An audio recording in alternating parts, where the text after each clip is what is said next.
राधा वल्लभ श्री हरिवंश। आज मैं इस वीडियो के माध्यम से जिस घटना को यहाँ प्रस्तुत करने जा रही हूँ वह घटना गीता प्रेस गोरखपुर द्वारा प्रकाशित परलोक एवं पुनर्जन्म की सत्य घटनाएं नामक पुस्तक में प्रकाशित हो चुकी है, जिसका शीर्षक है 1000 वर्षों तक प्रेत योनि में रहने वाले मुसलमान पीर सुलेमान का वृत्तांत। 1000 वर्षों तक प्रेत योनि में रहने वाले मुसलमान पीर सुलेमान ने, जिसे अभी सिखों के पूज्य संत राड़े वाले श्री ईश्वर सिंह जी महाराज की कृपा से 5 अगस्त सन 1968 को एक सिख परिवार में मनुष्य योनि प्राप्त हुई है, और छात्र मनमोहन सिंह के शरीर में प्रवेश करके उसने परलोक संबंधी आश्चर्यजनक स्वयं आंखों देखी जिन घटनाओं का वर्णन किया है, वे जितनी रोमांचकारी हैं उतनी ही हमारे शास्त्रों पुराणों की परलोक संबंधी सभी बातों को सर्वथा सत्य प्रमाणित करने वाली भी है। पूज्य संत जी महाराज की सेवा में हर समय रहने वाले मास्टर श्री राजेंद्र सिंह जी ने हमें बताया कि हमने छात्र मनमोहन सिंह को अपनी एकांत कोठरी में बैठाकर उसके शरीर में स्थित 1000 वर्ष के मुसलमान पीर प्रेत से परलोक संबंधी जो प्रश्न किए और उसने हमें जो उत्तर दिए वे ज्यों के त्यों इस प्रकार हैं। श्री राजेंद्र सिंह जी: तुम्हारा क्या नाम है? प्रेत: मेरा नाम सुलेमान है। तुम कहाँ के रहने वाले हो? मैं ईरान का रहने वाला मुसलमान हूँ। तुम हिंदुस्तान कैसे आए? एक मुसलमान बादशाह हिंदुस्तान को लूटने के लिए यहाँ आया था। हम उसी बादशाह की सेना के साथ यहाँ आए थे। वह तो इस देश को लूटकर अपने मुल्क को वापस चला गया, लेकिन मैं यही हिंदुस्तान में रह गया। यहीं मैंने एक औरत से शादी कर ली और मैं जिला सहारनपुर के मुगल खेड़ा नामक एक गांव में रहने लगा। मेरे उस औरत से 2 लड़के और 2 लड़कियां हुईं। इस प्रकार मेरे 4 बच्चे हुए। मेरे नज़दीक ही उन दिनों एक हिंदू तपस्वी रहा करता था, जो इस समय मनमोहन सिंह के रूप में आपके सामने बैठा है। वह तपस्वी गंडे, तागे, ताबीज़ आदि का काम करता था और पाखंड भी करता था। मेरी एक नौजवान बड़ी खूबसूरत लड़की थी, जिससे उस तपस्वी साधु ने अपने नाजायज़ ताल्लुकात पैदा कर लिए। उन नाजायज़ ताल्लुकात का मुझे पता चल गया। मैंने उस समय बहुत कोशिश की कि किसी प्रकार इनके नाजायज़ ताल्लुकात टूट जाएं। खुद भी मैंने बहुत समझाया बुझाया और उस वक्त की हुकूमत के ज़रिए भी ताल्लुकात तोड़वाने की बड़ी कोशिश की, लेकिन मुझे कामयाबी नहीं मिली। मेरे दिल पर इस बात का ऐसा गहरा असर हुआ कि मैंने उस वक्त अपने उस खुदाबंद ताला से यह दुआ की कि मैं इसका बदला किसी प्रकार ज़रूर लूँ। हे परवरदिगार, तू मेरी ये इच्छा पूरी कर। इसी ख्याल में मैं कुछ दिनों बाद मर गया। सुलेमान, तुम अपने मरने के वक्त की सारी हकीकत बताओ। तुम कैसे मरे और उस समय तुम्हारे साथ क्या गुजरी? जब मेरे मरने का वक्त आया तब मेरी आंखों से आंसू निकलने लगे। मेरी ज़बान एकदम बंद हो गई। मुझे उस समय 4 यमदूत लेने आए थे।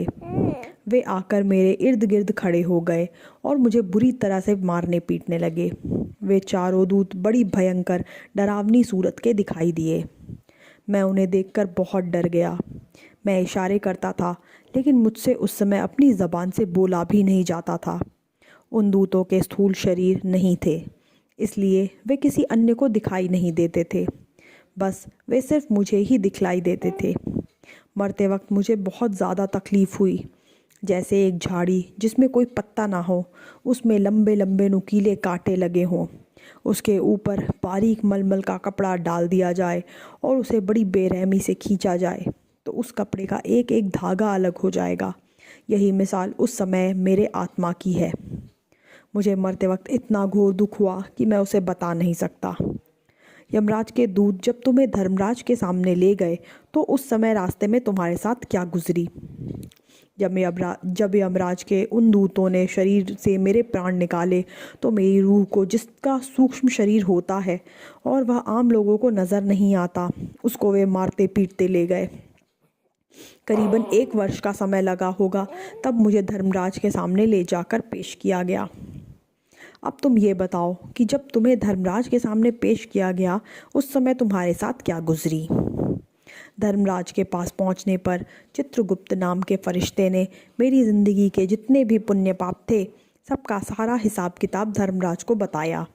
धर्मराज ने यह सब देख सुनकर मुझे यह सज़ा सुनाई कि तुम्हारे पाप कर्मों के फलस्वरूप तुम्हें अब कुंभीपाक नरक में डाला जाएगा और उस नरक भोग के बाद तुमको 1000 वर्ष तक के लिए प्रेत योनि मिलेगी।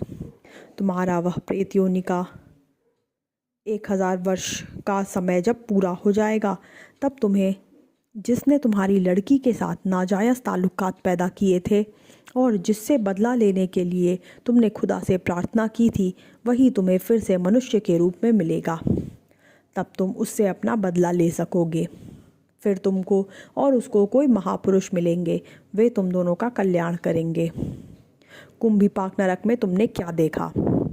कुंभीपाक नरक तकरीबन 1000 योजन लंबा और 1000 योजन चौड़ा है। उसका मुंह केवल 9 इंच चौड़ा है। इसी 9 इंच के सकरे छेद से पापी जीव को उसके भीतर डाल दिया जाता है और उस पापी जीव की जब तक उसकी सज़ा पूरी नहीं हो जाती उसी नरक में रहना पड़ता है। उस कुंभीपाक नरक में क्या क्या तकलीफ़ें हैं? उस कुंभीपाक नरक के अंदर गंदगी, टट्टी, पेशाब, खून, मवाद, पीक, आग तथा और भी ऐसी बहुत सी दुख देने वाली वस्तुएं हैं कि जिनके द्वारा उस पापी जीव को बड़ी बड़ी तकलीफ़ें दी जाती हैं।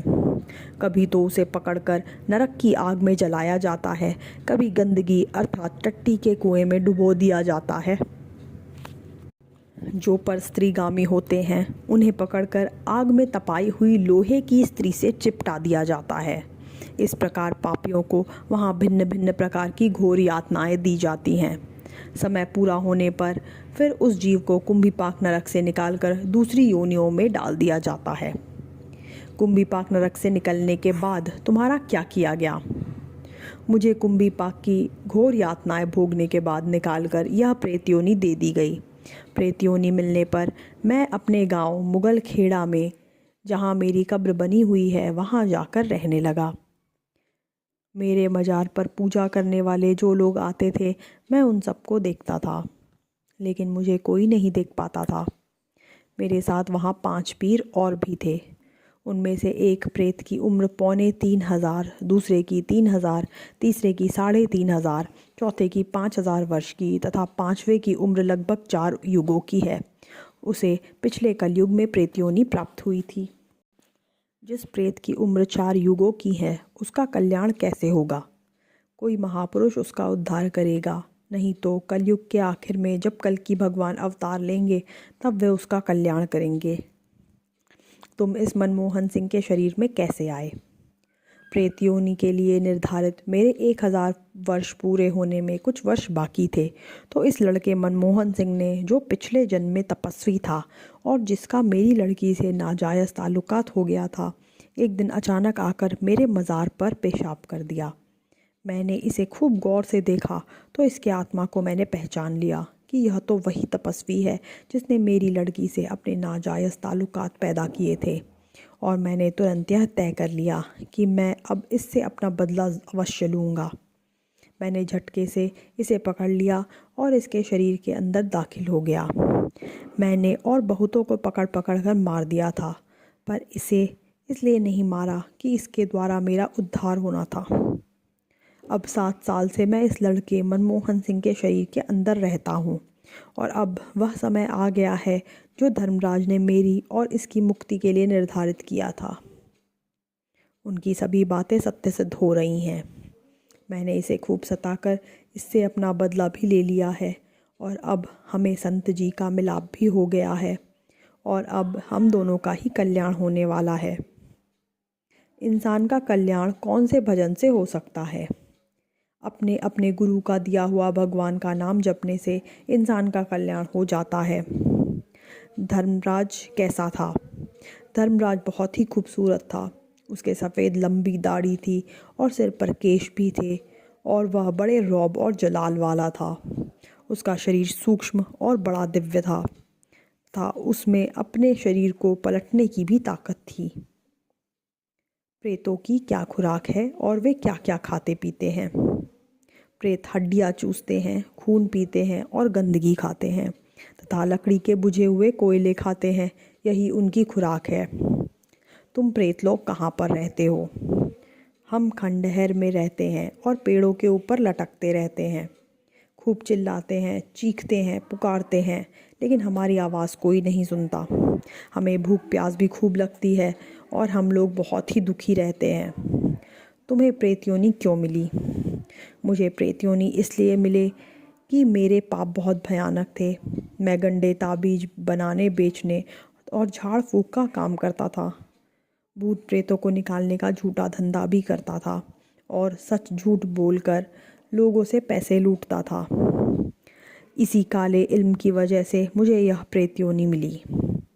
मेरी ज़िंदगी में मेरे सारे कर्म बड़े गंदे थे और मैंने दूसरों की औरतों से अपने बड़े नाजायज़ ताल्लुकात पैदा किए थे। मैंने और भी बड़े बड़े कुकर्म और बड़े बड़े घोर पाप किए थे, जिसके कारण मुझे कुंभीपाक नरक में जाना पड़ा और अपने किए हुए पापों का फल इस प्रकार से भोगना पड़ा। मुझे यह 1000 वर्ष के लिए प्रेत योनि मिली, जिसके कष्ट मैं अब इस समय भोग रहा हूँ। क्या तुम प्रेतों को, भूतों को कथा कीर्तन में, सत्संग में आदि में शांति मिलती है? प्रेत और अन्य भूत योनियों में को सत्संग और कथा कीर्तन में आने का हुक्म नहीं है। अगर भूत प्रेत कथा कीर्तन में, सत्संग में आते हैं तो उन्हें आग लग जाती है और शरीर जलने लगता है। जहाँ कथा कीर्तन और सत्संग होता है, वहाँ से भूत प्रेत एकदम से भाग जाते हैं। यदि कोई प्रेत किसी मनुष्य के शरीर के अंदर प्रवेश कर जाए, फिर वह आदमी यदि किसी महापुरुष की शरण में चला जाए और उस महापुरुष की दया दृष्टि से उसके लिए यह आदेश हो जाए कि तुम सत्संग करो, कथा कीर्तन सुनो, इससे तुम्हें शांति प्राप्त होगी, तो उसे सत्संग करने तथा कथा कीर्तन से अवश्य शांति प्राप्त होती है। यहाँ प्रेत से किए गए मास्टर श्री राजेंद्र सिंह जी के प्रश्नोत्तर ज्यों के त्यों दिए गए हैं। यह स्मरण रहे कि छात्र मनमोहन सिंह के शरीर में रहने पर वह मुसलमान प्रेत कुरान की आयतें बोलता था, जबकि वह छात्र कुरान का एक अक्षर भी नहीं पढ़ सकता था। राधा वल्लभ श्री हरिवंश।